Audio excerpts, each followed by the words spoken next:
Hi, I'm Peggy Paul Casella, creator of the recipe website ThursdayNightPizza.com. When I talk to people and tell them what I do, a lot of times people will say, hey, I really want to make pizza at home. It seems like such a cool thing, but I'm intimidated. And the main reason of that intimidation, almost every single time I talk to someone about it, is the dough. People are afraid of making pizza dough. So I'm going to walk you through the process of making my most popular pizza dough recipe, my 1-hour pizza dough, just for you to see how the mixing is done and any little troubleshooting tips along the way that hopefully will help. Oh, and I'm also going to time it so you can see in real time how long it takes to mix a batch of pizza dough. There it goes. Okay. This recipe uses 3 1/3 cup of bread flour,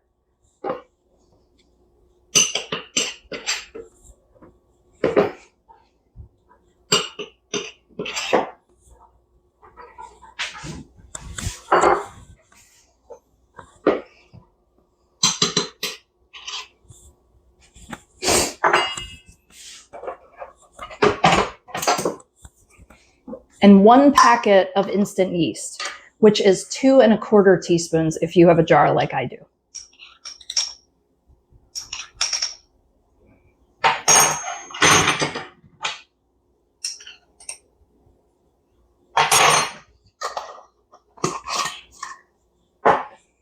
Then 2 teaspoons of salt. I use fine sea salt. And 1 teaspoon of sugar.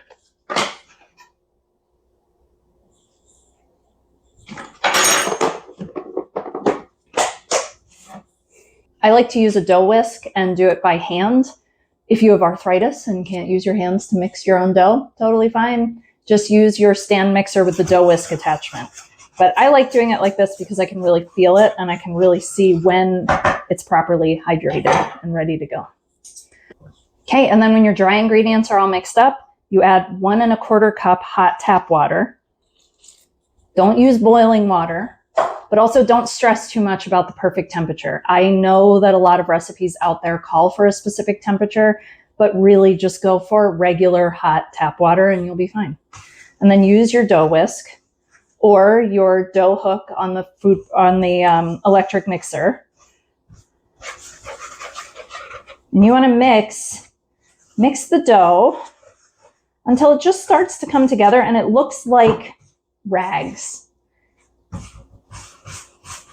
And you'll see that it kind of picks up most of the dry flour from the bottom of the bowl. That's what you're looking for. You want very little flour left on the bottom of the bowl. And if you just keep working it in, that will come together. One of the biggest troubleshooting tips that I can think of, which might make you roll your eyes, is just follow the recipe. If you have used the right amount of ingredients, the right amount of water, all the right ratios, your dough will come together just fine.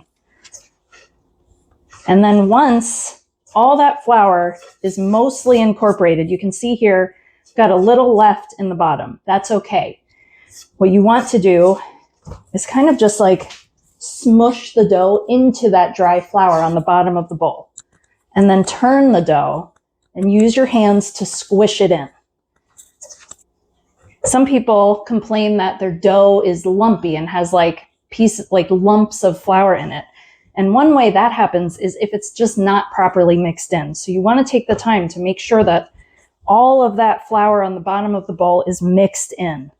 And you can see here I'm kind of kneading it like a cat.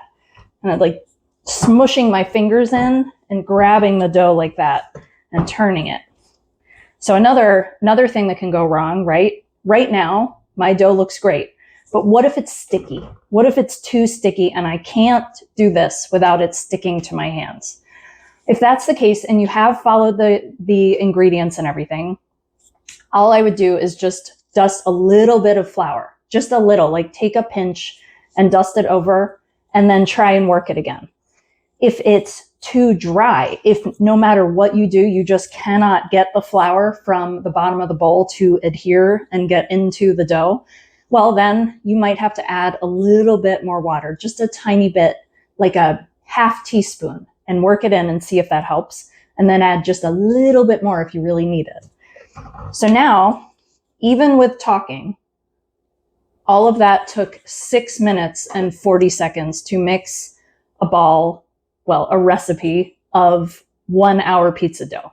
And now the last step is just drizzle a little olive oil. I don't have an exact measurement for this, just a little, in the bottom of an airtight container. Put the dough in it, turn it until the olive oil is just coating all the sides of the dough, and then cover it with its lid and set it at room temperature for 1 hour to 2 hours, depending on the temperature in your kitchen or how much time you have. One of the most important ingredients in pizza dough, maybe the most important ingredient, is yeast. For my recipes, I use instant dry yeast, which is also sometimes called bread machine yeast or quick rise yeast, but you'll see the word instant on the packaging.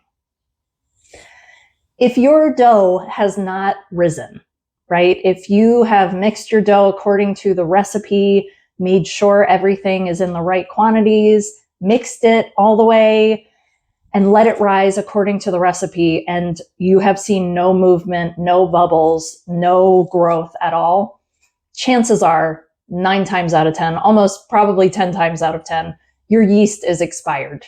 That's the problem. For that problem, there isn't really a solution other than dumping the dough. Maybe you could roll it out and try making just a super flat pizza, but it will be a little dense. I personally wouldn't recommend it. Thankfully, you can always get a good ball of pizza dough at your local grocery store. That's what I would recommend. Let's talk over fermenting. This is a batch of my 1 hour dough, also I refer to as weeknight dough. And the recipe itself, it's super easy to make. You mix it in about 5 minutes, and then it takes about an hour, sometimes up to 2, to rise at room temperature. This one I've had going for, I think it's been an hour and a half, and you can see it bubbled up probably more than I would have liked. So if your dough has bubbled up a little extra, first give it a smell. If it smells like alcohol, then it has probably over fermented. And that just means that it's gone a little too far. There's been a little too much fermentation.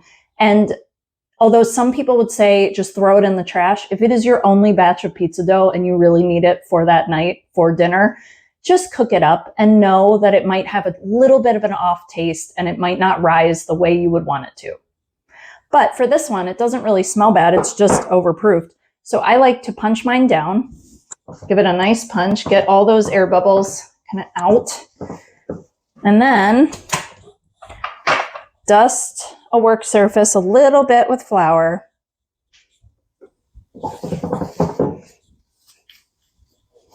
Divide the dough in half.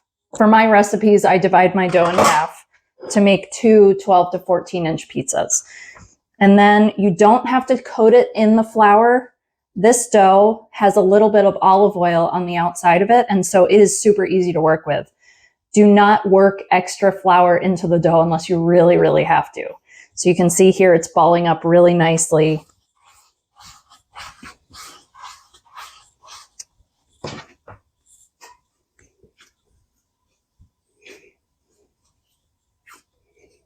Okay.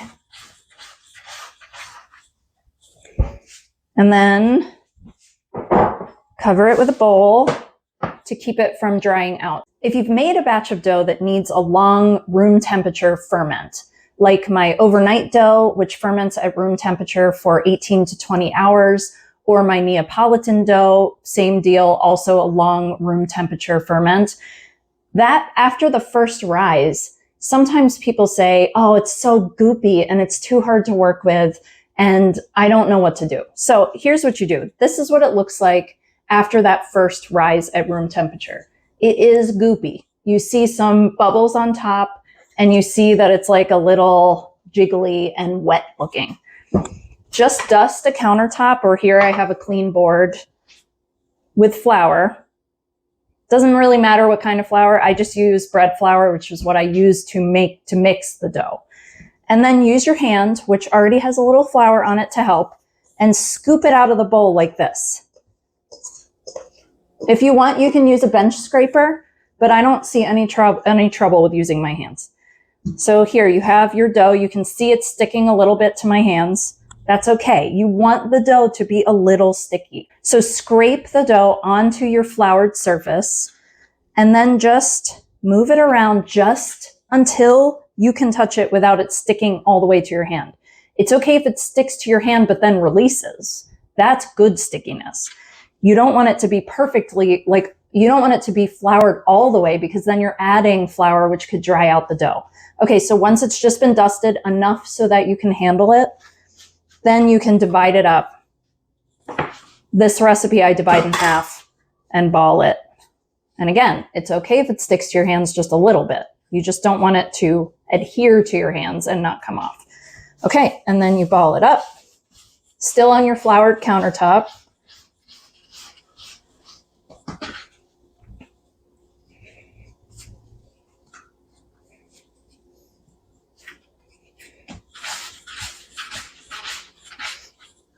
Okay, and then you cover it with an upside down bowl. Covering the balls of dough with an upside down bowl keeps them from drying out while you're getting your toppings ready, preheating the oven, and just letting the dough rest so that it's nice and pliable for stretching. If you go to stretch out your dough and it keeps springing back and just is not pliable enough to stretch, probably you're using a dough that was cold fermented, which means it rose first at room temperature and then you had to stick it in the fridge for a day or two. Now, if you don't let that dough come fully to room temperature or as close as you can get, it's not going to stretch like you want it. So in those cases, if your dough isn't stretching and it has been cold fermented, well, then cover it with a bowl, walk away, go do the dishes or something else, and come back about 15 to 20 minutes, and it should be ready to go. And if not, if you're in a rush, guess what? The world is not going to end if you have to use a rolling pin. It won't. Purists will tell you it will, but I promise it won't. If you're stretching your dough and you get it a little too thin and oh no, there's a rip, that's okay. Just put it back on your floured countertop and pinch that hole closed as best as you can. And then just keep stretching if you need to, but avoid that spot so you don't rip it again. Another potentially scary thing about pizza dough is that it sticks to the pizza peel sometimes if you don't handle it correctly. And then it's nearly impossible to shimmy from the pizza peel onto your hot stone or steel in the oven. To prevent that, you've got to think about it from the beginning. So first thing you do before you are putting your dough that's stretched out onto your pizza peel is you're taking a little sprinkle of flour and putting it on that peel, and make sure you get it all the way like at that tip, because that's where you need it to slide. And then take your pizza dough and carefully put it on there. Like so. Arrange it how you want it. And then right from the beginning, I give it a little shimmy. And that's just to keep it moving. As you put toppings on, you shimmy. You're always just testing to make sure this pizza is going to move when you really, really need it to. Because the worst thing is when you are ready and you've topped this gorgeous pizza and then it will not leave the peel. So let's put on our toppings.